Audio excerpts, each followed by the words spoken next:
চলে এসেছি চুড়ি তৈরির সেকেন্ড পার্ট নিয়ে, যেখানে আমি বিডস আটকে দেখাবো। সুতার সাহায্যে বিডসগুলোকে নিয়ে চুড়িতে শক্ত করে বিডসগুলোকে বেঁধে অ্যাটাচ করে দেবো। তারপর বাড়তা সুতোটাকে আমি কাঁচি দিয়ে কেটে দেবো। এইভাবে আমি একটা ডিস্টেন্স মেনটেন করে 5 বার চুড়িতে এইভাবে বেঁধে নেবো। প্রতিটা বাঁধনে 3টে করে বিডস অ্যাড করা আছে। তারপর বাঁধনের জায়গাটা একটু করে আঠা দিয়ে দিচ্ছি, এটা আমার পার্সোনাল চয়েস।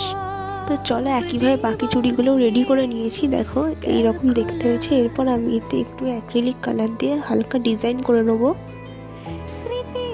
বাকি জায়গাগুলো একইভাবে ডিজাইন করব। তো আমার চুড়িটা দেখো কমপ্লিট হয়ে গেছে। এবার বাকি চুড়িগুলো একইভাবে কমপ্লিট করে নিয়েছি।